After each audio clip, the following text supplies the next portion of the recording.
በጣም የምትወጂው ልጅ ወይም እሱ በጣም የሚወድሽ ልጅ ተይ ያለሽ ነገር መተው አለብሽ። ለምሳሌ እምነትሽ፣ ቤተሰቦችሽ አይደለም። ከሱ ውጪ ባህሪሽ ሊሆን ይችላል፣ ድርጊትሽ ሊሆን ይችላል፣ በቃ የምታሳዩ አመለካከት ሊሆን ይችላል።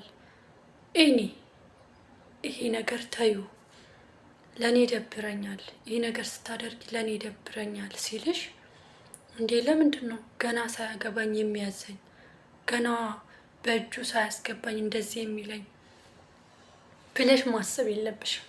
አንድ ወንድ ልጅ ለሚያገባት ሴት ራሷ ላይ የማየው ነገር ከደበረው ተይ ይላታል። ያኔ ደግሞ የማትታዘዡ ከሆነ እሱ የሚለውን ነገር የማታከብሪ ከሆነ ይሄ ዛሬ ላይ እምላትን ያላከበረችኝ ነገ እንዴት ነው ህይወታችንን የምንቀጥለው ብሎ አስቦ ያስቀመጠሽን ቦታ ይቀንሳል ማለት ነው።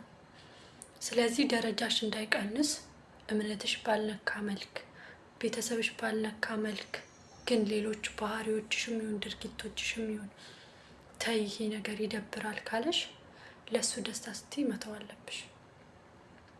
እሱ አንቺን የሚጠቅም ነገር እንጂ አንቺን የሚጎዳ ነገር ተይ አይልሽም። ለምን? ስለሚወድሽ ብቻ በአንቺ መጥፎ ነገር ማየት አይፈልግም። በአንቺ እንዲደበር አይፈልግም።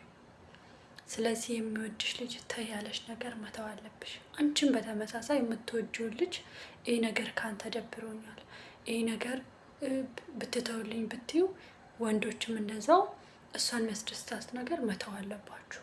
ምክንያቱም ነገ ትዳር የሚባለው ቦታ ሲኬድ ብዙ ነገር አለ።